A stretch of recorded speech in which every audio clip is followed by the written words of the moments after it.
Hello, and welcome to today's Aviation Week webinar sponsored by ExxonMobil, and it's titled ExxonMobil Global Outlook, Our View to 2050. I'm Mike McClary, and I'll be moderating today's event. We have just a few housekeeping items before we begin. First off, this webinar is designed to be interactive. So at the bottom of your screen, you'll see a dock of widgets that will allow you to learn about today's speakers, download resources, and participate in the Q&A at the end of our presentation. Also, the slides will advance automatically throughout the event. And then toward the end of our webinar, we'll ask you to complete our survey, which is found on the right side of your screen. Please take a minute to fill this out before leaving us today, because your feedback really does help us improve future events. And one last thing, if you're experiencing any technical problems, please click the Help widget found at the bottom of your screen, or type your issue into the Q&A area, and we'll be glad to offer you one-on-one assistance. Now, on to our presentation, ExxonMobil Global Outlook, Our View to 2050. Discussing today's topic, ExxonMobil's Greg Parkinson, he's Lead Demand Advisor in Corporate Strategic Planning, and Javier Guzman, Energy and Technology Advisor, also in Corporate Strategic Planning. To learn more about Greg and Javier, simply click on the Speaker Bios widget found within the webinar platform. Greg will cover the presentation, and then Javier will join us later for the Q&A. And with that, we're ready to hand it over to Greg to get us to our presentation. Greg, take it away. Great, thanks for the introduction, Mike, and thanks for having us on this Aviation Week webinar. We really appreciate the opportunity to talk about ExxonMobil's global outlook through 2030. And it's great to see such a large audience with a wide range of backgrounds. So let's get started. It may be that many people on this webinar are overwhelmed with so much information about the energy transition. There's so much in the news feeds, and how to separate the noise from the signal, how to get the context and synthesize what's really going on with the energy transition. And I guess that's why people are interested to hear about how ExxonMobil sees the world out in 2050. What's the broader context around energy supply and demand, and what fuels will planes be using out in 2050? The key message I'm going to leave you with is that the energy transition is an and equation which can only be solved by an all of the above technology set. So why listen to ExxonMobil? Because there's many other people who have views out into the future of the energy system. Well, ExxonMobil's got a long history of making projections out into the future. We've been supplying the aviation industry for over 120 years, and we've been doing these long-term global outlooks for decades. Take it very seriously. We've got a team of 15 people who work full-time on the global outlook. And then we've got hundreds of subject matter experts internally within the corporation in different geographies, different parts of the energy and products related systems. And also, to fill in some of the gaps we want to learn from others, we have lots of engagements with other people who work in this system as well. But perhaps most importantly, we spend tens of billions of dollars a year in capital. And those capital investments are long-term investments that need to pay off over decades. So it's important that we have a view of the future, and the global outlook is the fundamental basis for all of those investment decisions. So what we're going to cover today is we're going to cover ExxonMobil's outlook and contrast that versus some other perspectives. We're going to talk about the and equation for the energy transition. We're going to look at hard to decarbonize sectors, of which aviation is one of them. And then we're going to transition to some question and answers about the system generally and about aviation specifically. So let's get started by talking about what ExxonMobil's global outlook is and isn't relative to other third parties.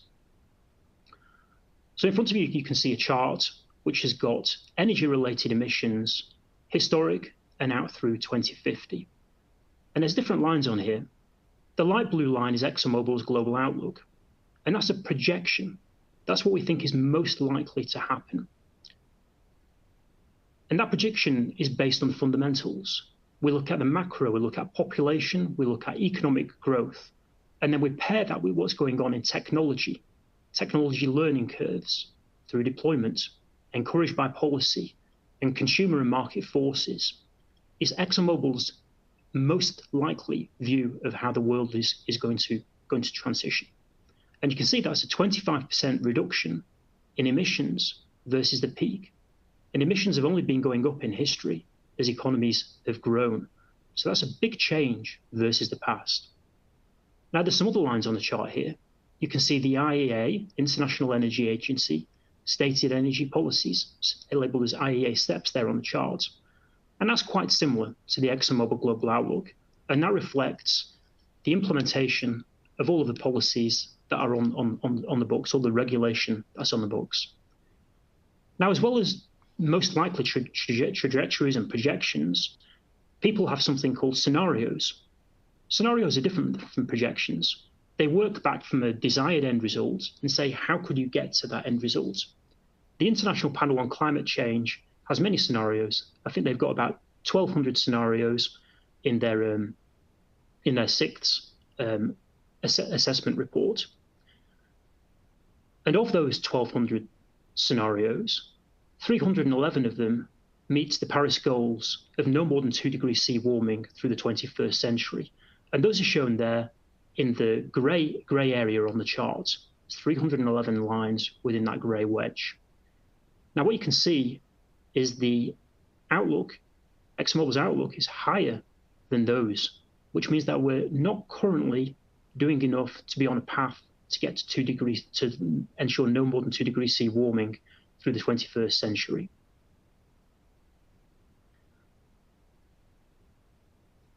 Scenarios and projections are complementary. It's not that one is better than another. It's effectively like having a map in one hand and a GPS in the other. Because if you know where you are and you know where you want to go, you can understand if you're going off the track, and it gives you opportunity to correct yourself onto the pathway to arrive at the destination that you want. So they can be used together. So the key points on this slide are that there's not one pathway. A 25% reduction in emissions is great progress relative to the growing emissions in history, but still not enough to get on a 2 degree C pathway. So let's now talk about technology deployment. There needs to be a huge deployment of technology out through 2050 to get onto the pathway for lower than 2 degrees C. If you look at the chart on the left-hand side there, you'll see the average deployment of technology that's required out through 2050 for some of the key technologies for the energy transition. Now, there's a lot more technologies that are required, and if you want to look into this in more detail, the IEA has a great repository where it looks at 50 key technologies and shows whether they're on track or not. But this is the requirement for those key technologies. And what you'll see is that solar and wind are very important for this. They're certainly necessary, but they're not sufficient, because across the average of those lower than 2 degrees C pathway, it also requires other solutions. So we've got here carbon capture and storage, which is on average the largest deployment of technology that's required across those scenarios. Solar and wind, very important. Nuclear, hydrogen, and biofuels also. And this is why ExxonMobil's working in its low carbon solution business to progress carbon capture, hydrogen, and biofuels to support some of those areas. Looking at those compound annual growth rates, I know looking at your own businesses, you'll recognize those compound annual growth rates are high, especially since they're required to be maintained as an average out through 2050, so over the next 25 years. It just demonstrates how much deployment of technology is really required to get us onto a lower than 2 degrees C pathway. So that's what's required. How are we doing? Well, we can get out of all of the models and actually look at what's going on in the real world, and we'll look at what's required this decade. If we look at what the average annual deployment is for each of these different technologies, we can see how we're doing, because it takes years to get planning and investments up and running from their final investment decisions. So it's really clear what's going to be up and running in 2030 on some of these technologies. And you can see that in many of these cases, we require a significant change versus the current rate of deployment. because we've got the current rates and the expected deployments based on looking at the actual pipelines of projects in our global outlook. And you can see that there's a gap there. And in the far column on the right-hand side, you can see the rate of change. So 5 times more CCS than we're assuming in our global outlook is required to get onto that 2 degrees C pathway. So certainly more required. And it just goes to illustrate that this really requires an all of the above technology set. It's not all about renewable electricity. So how is the energy mix going to be different in the relative to today? So in this chart, you can see the energy mix as it is in 2023. And then on the right-hand side, you can see as it will be in 2050, according to the ExxonMobil Global Outlook, according to the International Energy Agency stated energy policies, and also according to the IEA lower than 2 degrees C, those 311 scenarios that get to below less than 2 degrees C warming out through 2050. And you can see in all of these cases, it's a mixture of technologies that are required. And on the far right-hand side, you can actually see the IPCC range. And there is a big range across those 311. But in all of them, all of the technologies are required. Certainly the biggest change that we're seeing across this whole system is more renewable electricity and less coal. That's the key difference between now and 2050. But you'll also see that oil and gas play an important role in all of these cases out through 2050. So it truly is an all of the above technology set that's required. So we talked about the technology deployment. Let's talk about the macro. We're expecting 2 billion people more in the world in 2050. That might not seem such a big change versus the 8 billion currently. But if you put it in perspective, there was only 2 billion people on the planet in 1930. So it's like adding the population of a planet that existed in 1930 to the current population. So it truly is a huge change. And bigger than the change in the population is the change in the economic growth. We're expecting the economy to double in real terms by 2050. And most of that growth is going to be in the developing world, which is great because the developing world, the economic growth will help people have higher qualities of life. And we can see the increase in the purchasing power per person on the right-hand side there. The non-OECD countries have got significant improvement. However, they still don't get to the levels of OECD. And there's large variations within those developing countries, with countries like China being at the relatively higher end relative to that average, and some other countries being much lower. So still big variance. But let's think about how we use energy in our lives. Before we move on to this, maybe think about how you use energy. How much energy do you think you use in different parts of your life, to put this in perspective? Well, first of all, we use energy at home for lighting and for cooking. And then in addition to that, we need to have a comfortable climate in our homes. So we use energy also for heating and cooling. And then we've got all of our appliances. We've got our refrigerators, we've got our computers, phones, and all of those bring us up to about 20 million British thermal units per person per year in developed countries, in the OECD countries. But that's the start. But that's the things that probably people are most familiar with because they touch that energy every day. On top of that, we use passenger vehicles to have the freedom to move around. And that brings us up to about 40 million British thermal units per person. But in addition to moving ourselves around, there's a need to move goods around. So actually commercial transportation, when we think about trucks, when we think about shipping, and we think about rail and aviation, there's a need for commercial transportation. And that is actually about the same level as the home use or the passenger vehicles. And then the bit that's maybe least obvious is the amount of energy that's required for manufacturing and business. So here I'm talking about commerce and industry. And there's a huge amount of energy that's used that goes into the products that we use every day in our lives. So I talked about this being the average of the developed countries, the average within the OECD. How does this look around the world? Well, if we look at China, China's using around about 100 million BTUs per person. And that's a huge difference to what they were using back in 2000, which is the gray bar on this chart. And they've had a huge standard of living improvement over this time. Latin America, on average, using about 50 million British thermal units per person. But we see developing AP other, India and sub-Saharan Africa, significantly under 50 million BTUs per person. So there's a wide distribution of energy use around the world. And why is that important? Why do we talk about 50 million BTU being the modern energy minimum? Well, we talk about that because energy improves the quality of life. This chart is showing the UN Human Development Index on one axis relative to energy per capita in million BTUs per person on the horizontal axis. And the first thing that jumps out from this chart is that there's no country yet that has been able to have low energy usage and high human development index measured in life expectancy, education, and income. What it shows is energy poor really means poor.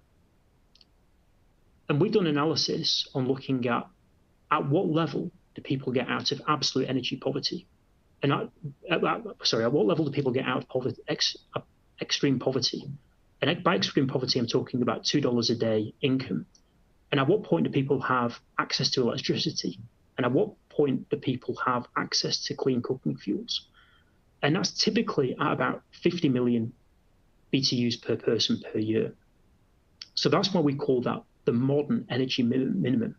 Now, does that mean you will have if you have 50 million BTU per year per person, it will be like living in a developed country? No, but it does mean getting out of that extreme poverty, having access to clean cooking fuels, and having access to electricity. Because it's easy to forget that out of the 8 billion people in the world, about 1/10 of those don't have access to electricity. About 1/10 of those live on less than $2 a day. And there's about 3 billion people who don't have access to clean cooking fuels. Not having access to clean cooking fuels means burning wood or animal dung or coal or charcoal indoors. And that creates significant health problems. And we see about 3 million people per year, which is about 9,000 people per day, dying of diseases related to indoor air pollution, related to the lack of access to clean cooking fuels. So this is a real problem.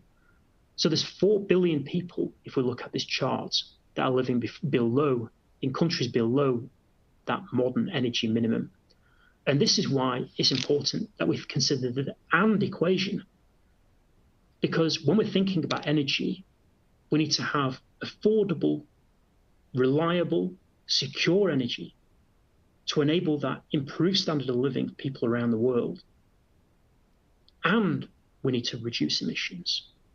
It's the combination of those two things. Both are important. It truly is the and equation.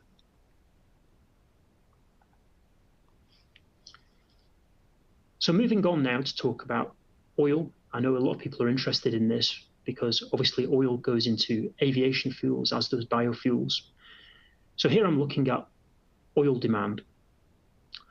And on this chart, we can see that we're expecting oil demand to grow out through 2050.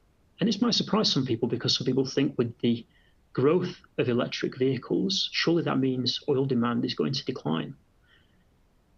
But actually, a bit like I talked about before, there's some parts of the economy where oil is used that are perhaps less visible.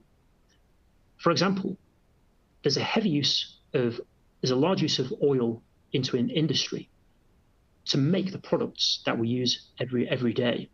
And we're expecting, for example, oil and chemicals to grow by about 80%. Obviously, you've got growth of asphalt and lubricants as well. And in a lot of those cases, the oil is not combusted. Also, we've got the commercial transportation sector. So I'm talking here about trucks, planes, shipping, rail. That's going to grow because as the economy grows, there's going to be more goods that are going to be needed to move around. And then you can see light duty vehicle is actually a relatively small part of this. And in fact, even if there was 100% electric vehicles and that light green bar at the top was zero by 2050, there would still be material oil demand because it's because of the properties of oil. So the properties of oil are required in some of these industrial processes. It's the molecular structure that's required in the end products.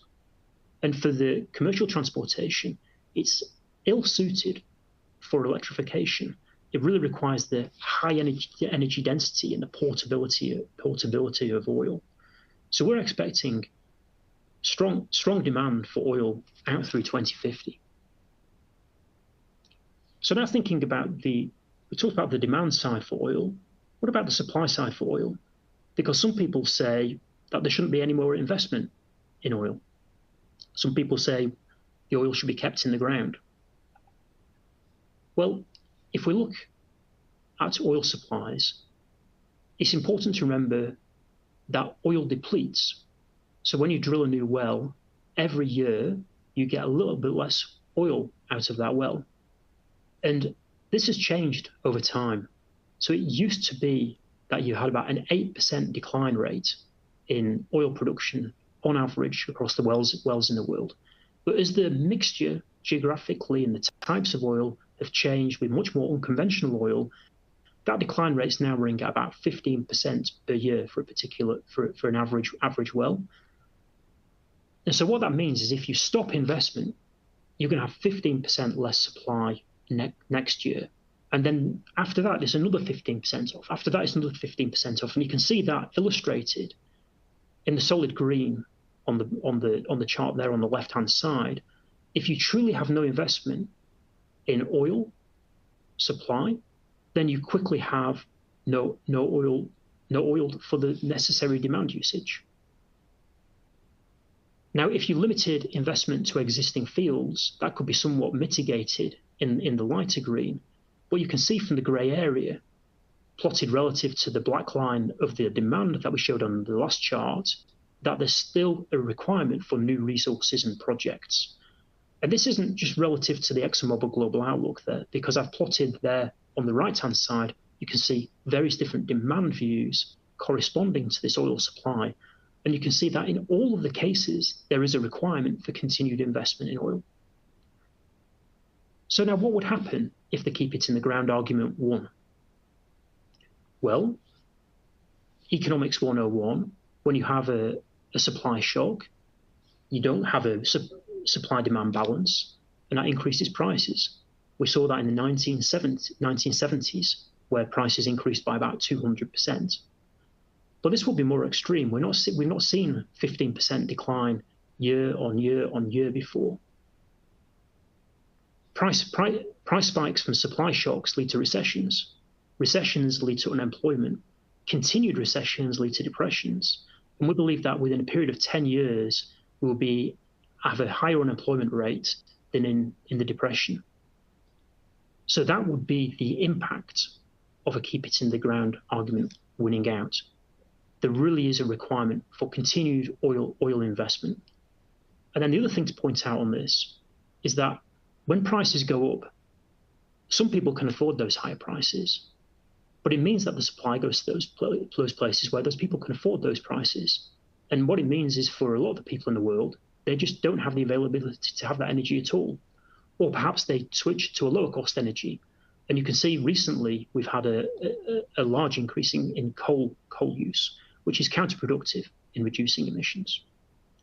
So key for continued investment in oil and gas to support economic growth to improve people's standards of living. Looking at transportation. So this is overall energy use in transportation, not just oil. And I've broken it down here by the different sectors. You can see light duty, heavy duty, by which we mean road trucking primarily, aviation, marine, and rail. And if you look at light duty there, you can see the importance of efficiency, technology improvements in efficiency, because what we see is that light duty engines have improved consistently over a period of time. And also, electric vehicles are very efficient. So actually, even though we're going to be doubling the number of cars approximately on the road to about 2 billion cars by 2050, the energy use for those cars is going to be about the same as it is right now out into the future. But we can see that the growth really is coming from heavy duty aviation, marine, and rail, because there's a need to move those goods around the world to support the economy. I talked briefly about hard to decarbonize sectors. It's easy to forget that about 50% of the emissions come from commercial transportation and industry. Commercial transportation industry are what we call hard to decarbonize sectors because they're ill-suited for electrification. They need the energy density for that high heat, for example, or the portability of that energy. So what are the solutions that are required for those hard to decarbonize sectors? Well, we see a big need for carbon capture and storage growth out through 2050. And you can see a lot of that's going to be in the industrial sector to decarbonize industry, including the production of low carbon hydrogen, and also for electricity generation, particularly for peakers when we get to high penetrations of renewable electricity.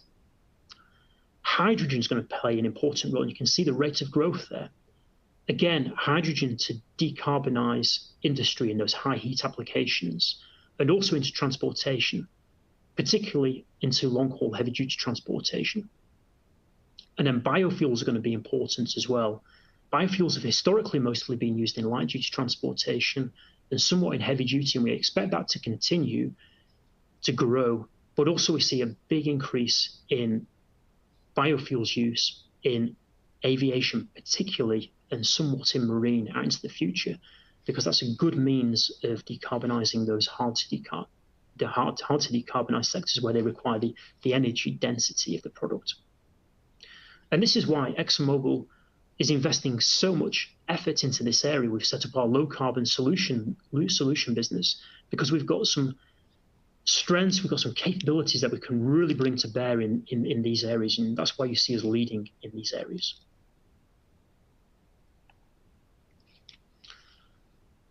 So in 2050, the world will be vastly different. We're going to have 2 billion people more on the planet. The economy is going to be doubling. However, energy use is only going to be up by about 15%. And why is that? It's because we're going to be more efficient in our use of energy. We're expecting technology to improve to enable efficiency. We're expecting leapfrogging to happen in terms of technology deployment. The biggest change in the system overall is going to be the increase in solar and wind and the reduction in coal. And oil and gas are going to play a material role. We expect them to be 54% of the energy mix out in 2050. Now, this is going to mean we're going to have a great improvement of 25% reduction in emissions by 2050 relative to today. That's an extraordinary accomplishment, given that emissions have only been going one way, and that's up over the last decades and decades and decades. And that's because there's been so much effort put into abating emissions. Just for context, the investments in the energy system have been running around $2 trillion per year. That's trillion, that's $1,000 billion, $2 trillion per year. And just in solar and wind, we've been looking at about $600 billion average for the last few years. But still, we're only at about 3 or 4% of the electricity mix coming from solar and wind. And that just goes to show that so much is being done, but so much more is required to get onto a 2 C pathway. And we can't lose sight of the fact that half of the emissions are coming from those hard to decarbonize sectors, which means that we need to do more than solar and wind. Renewables are certainly required, but they're not sufficient in this solution. And when we're thinking about the pace of this transition, what can make it go faster, or what could hold it up? Well, there's really three key variables that we think about. One is about policy, technology, and market-driven solutions. Now, policy can encourage the testing and deployment of new technologies, which can bring down the costs because of the high levels of deployment. So those two are important. But in the end, governments cannot subsidize reduction in emissions over the long period. If we want to get large-scale reductions of emissions, we really need to adjust to market-driven solutions. And that's where we want policy to be headed. So really more is required. And if we get these three things, the policy, the technology, and the market-driven solutions, truly pulling in the same direction, things can go faster. But if ever they're misaligned, things can go slower. So that concludes my prepared remarks. I'm sure that there's going to be a lot of questions, and we'll get through as many as we can in the question and answer session. I have put a link in this webinar to our Global Outlook website, and that website has this information plus a lot more information, including data tables, which might help you self-serve on some of your questions. And I also know that we've got a lot of the ExxonMobil aviation customers on the line here, and if they have questions, then clearly our account managers and our marketing teams are going to be very happy to continue to support them with their questions. So with that, Mike, I'll hand back to you, and let's get into some of those questions. Great. Thanks, Greg. And as you said, we're now ready for our Q&A portion of the event. And before we begin the Q&A, I'd just like to remind you to complete our webinar survey. It's available on the right side of the presentation window. And if you close that survey, just simply reopen the widget by clicking on the clipboard icon along the bottom of your screen. And as a reminder, to participate in the Q&A, just type your question into the text box located to the left of the presentation window, or click the Q&A icon at the bottom of your screen. And as Greg said, we'll get to as many questions as we can today. We have several here in the queue. And Greg, I will ask you this first one that came in is, how much SAF do you project in your global outlook by 2030, 2050, and what are the key uncertainties? Okay, so we've got total liquids demand into the aviation sector going from about 7 million barrels a day currently, so about 11 million barrels a day out by 2050. And right now, sustainable aviation fuel, or SAF, is really a very small part of that mix. In fact, it's less than 0.5% of the mix today. We're expecting that to grow to about 30% of the mix by 2050. And I think it's about 4 to 5% of the mix by 2030. Although there are regional differences. For example, in Europe, where there's some strong policy, we're expecting to get to 6% already by 2030, and we've got a higher degree of penetration out by 2050 as well. Now, I've talked about policy, technology, and customer and market factors being important, and I think that helps us frame that thing about the uncertainty of how it could go faster or slower in deployment of SAF. So right now there's policy support, and in terms of technology, the technology is known how to produce hydrogenated esters and fatty acids. That technology pathway is well known. There's markets developed for the feedstocks for that, so that can be produced today, and it is produced today. And in fact, we're supplying it in multiple countries, and we're producing sustainable aviation fuel. But one of the challenges is that the feedstocks are more expensive than conventional feedstocks, and there's investments required in technology to make the sustainable aviation fuel. When you put those two things together, it means that sustainable aviation fuel is more expensive than jet fuel. So that's why policy is critical to enable the deployment of it. So certainty in policy and clarity on policy is really important, as is the policy that enables the lowest cost production. to achieve the to achieve that carbon reduction via the SAF. So, for example, you can make a greenfield sustainable aviation fuel plant, maybe making 5,000 barrels per day of aviation fuel for hundreds of millions of dollars. But actually, there's kit on the ground. We could be doing co-processing of those same feeds into our existing units, where we've got huge scale at the moment. So we could really scale up very quickly if co-processing were a widely allowed pathway. So that's on the near term.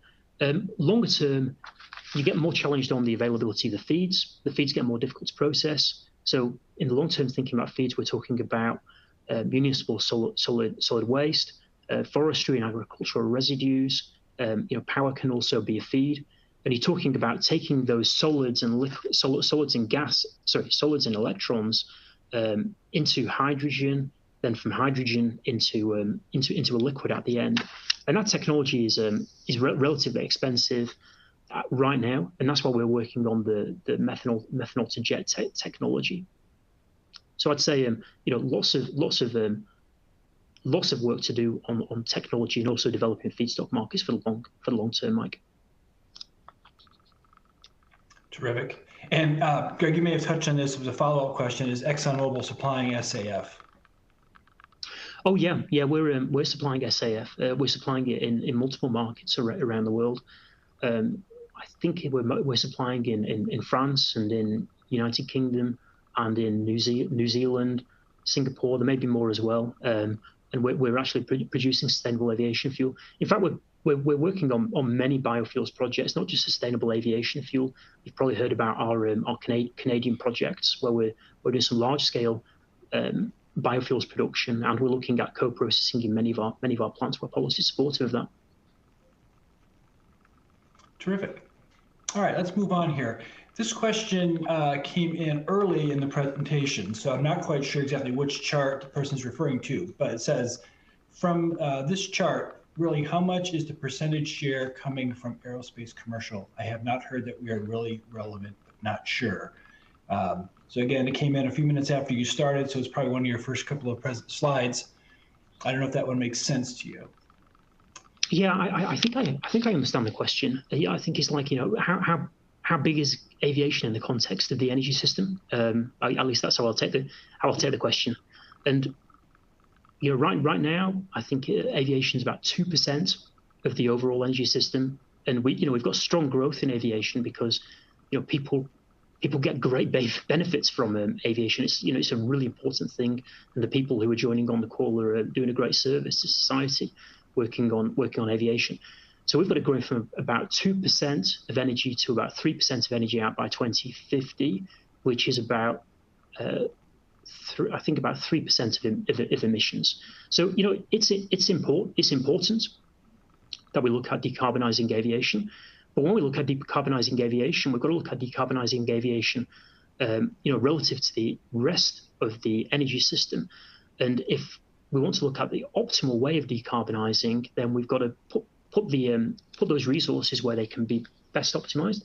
And there's some things that are going to be easier and faster to decarbonise in aviation. And one example of that, for example, is using those renewable low carbon electrons, putting them into the grid rather than into e-fuels in the short term. Great. We actually had a question about e-fuels, as you didn't talk about e-fuels. So what is your view on them? Well, I think there's lots of good reports out there about e-fuels. There's not a lot of production of e-fuels. I'm not familiar with any final investment decisions on any projects, but I know that they're very appealing because people think about the idea of free electrons and taking the carbon dioxide and putting those two things together, and it sounds like, wow, you can get a really low carbon aviation fuel. But the challenge is that those electrons can be used. I mean, there's a shortage of low carbon electrons right now. So low carbon electrons can be put into the grid to back out coal, which is a really efficient use of those electrons. in terms of the overall energy system. So that's one part of the answer. But then more broadly, taking those electrons and then taking them through all of the technology steps, each technology step to make the liquid fuel at the end requires investment. And these are large investments. And each step requires energy. So actually the amount of energy that you get out at the far end of the process is significantly less than half what you put in at the beginning. So you lose energy, and then you've got to invest that money at each step of the process. So it's an expensive way to make the energy that's required.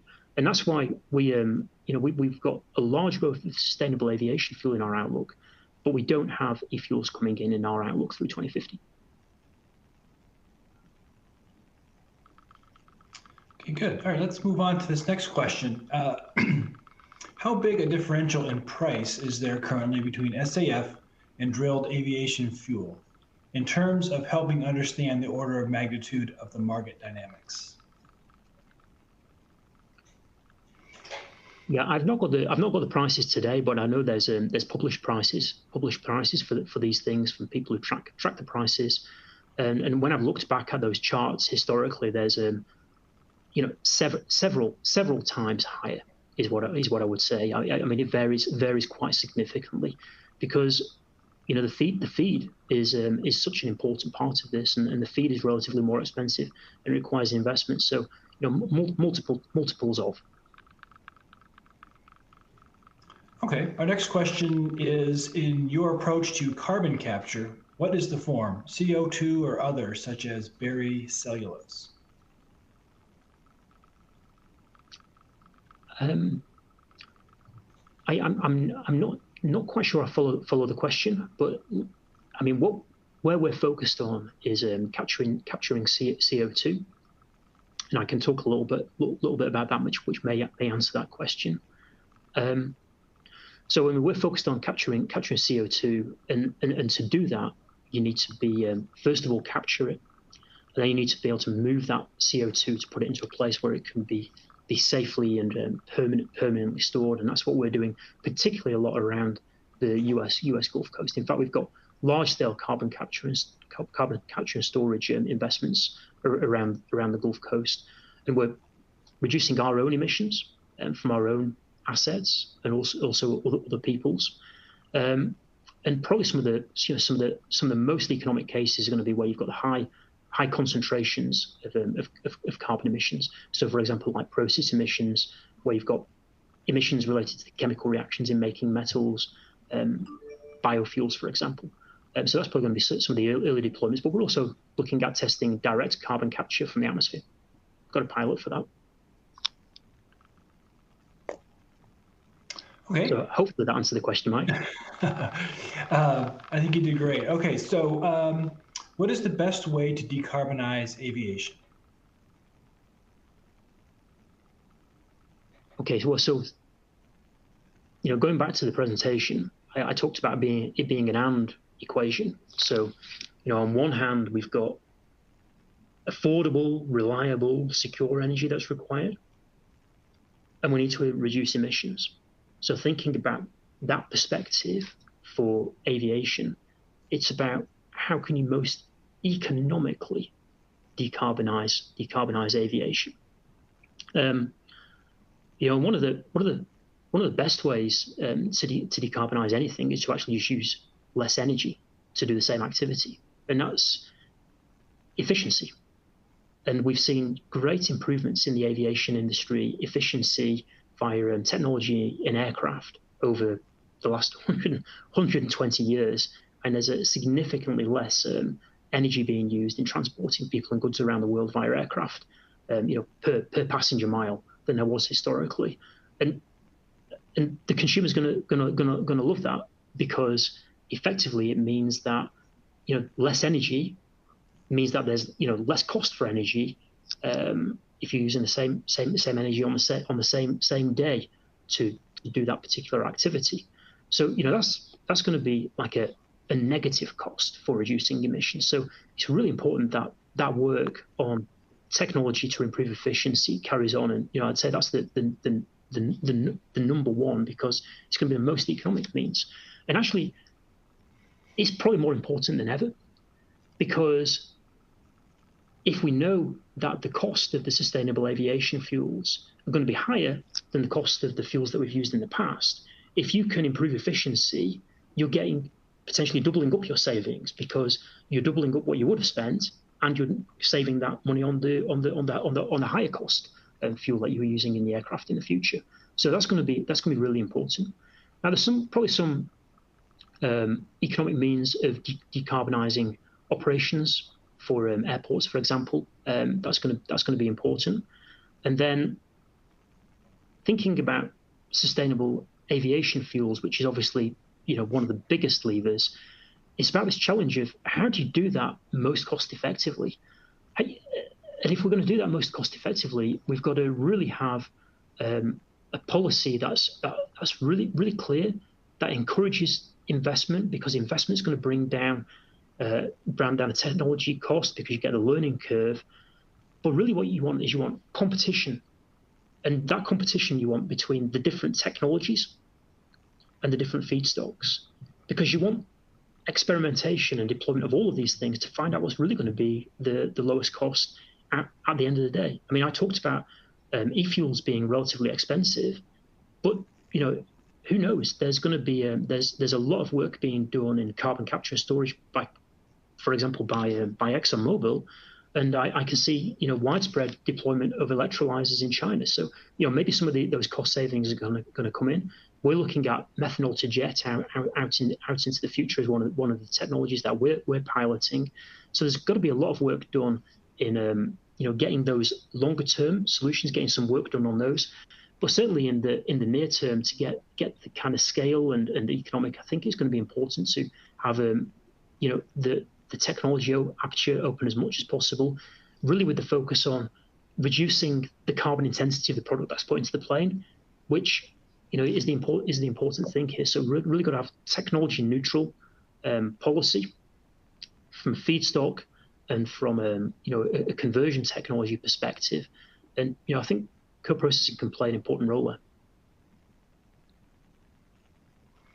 Okay, let's move on to somewhat related here. How much harder is biofuel to make versus fossil fuels? Javier, maybe that's a good one for you. Yeah, sure.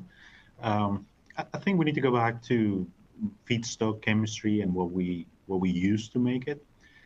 In essence, it's very similar process. It's a very similar way of doing it. And as Greg was mentioning before, the ability to co-process some of these bio feedstocks is relatively easy. So once you have that, you can process those in a very similar way as you would process fossil fuels. So I would say it is relatively very similar. Of course, in bio feedstocks, you have to do some cleaning and pre-treatments and whatnot. But once you co-process that, it just becomes the same type of molecules that you will treat any other way. Okay, Javier, this one might be for you, and it's going to test my my knowledge here of these terms. Do you see lignocellulosic biomass as a viable source for biofuels? This could be sourced from agricultural waste or clearing fire breaks around structures, preventing wildfires. Perhaps it could also be sourced from household yard waste. Yeah, that's a good point, Mike. I think when we talk about biofuels, we need to remember that not everything is the same. There are different generations of biofuels, different feedstocks that are used for that. And woody biomass, lignocellulosic biomass, is definitely the next generation of type of biofuels that it would be great if we could do it. It's still under, I would say, optimization and technology development. But it's definitely an option, especially because it opens path for different feedstocks and sources like the ones from the question in terms of waste and residues and things that could be collected. So there are a lot of current technologies that are trying to do that commercially, very promising, and I think we need to continue to do work on that space. Okay. Here's another question that came in that was early on in the presentation. Political errors not investing in hybrid technology first, then researching battery technology. What are your thoughts for ground transportation?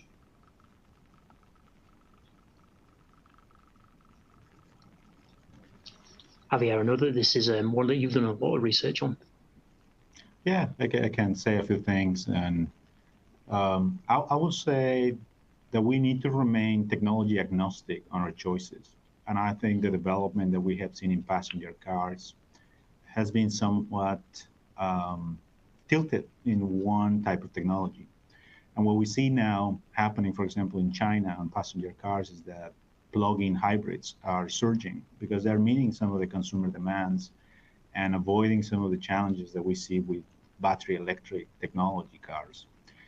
So yes, we need to, again, be technology agnostic and open-minded on different options and let the technology evolve to the point that makes sense and addresses the market needs.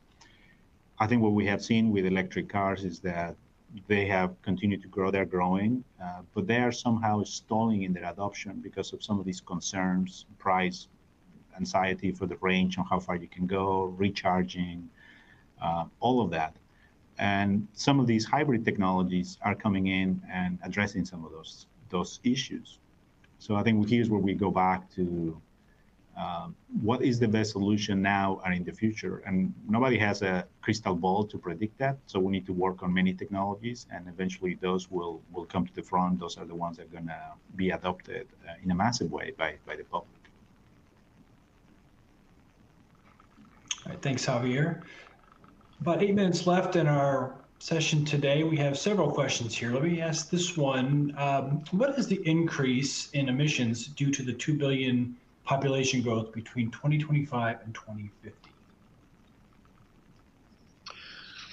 Yeah, I can try and answer that one. If you look at the population growth, nearly all the population growth is in developing countries. The population growth in developed countries is increasing a little bit, but not very much. And actually, the vast majority of the people of the world live in the developing countries.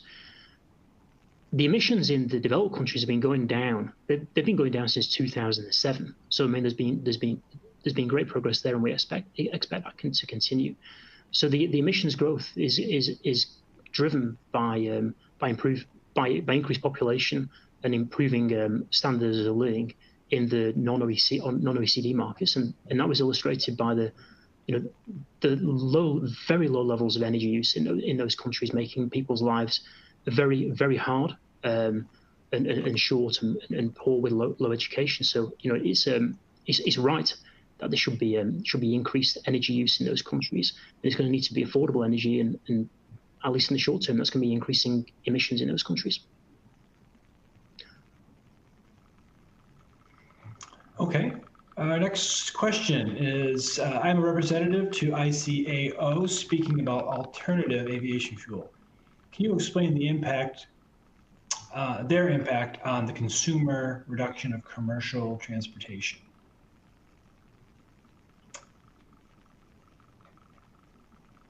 I tried to refine that as I was asking it, Greg.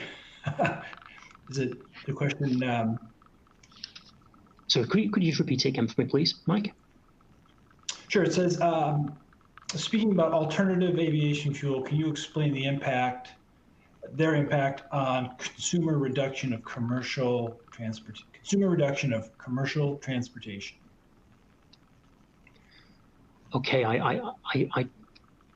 I don't think I have a specific answer for that question. And what I can say is that policy is going to be important, but I really expect that consumer demand for aviation is going to be increasing significantly.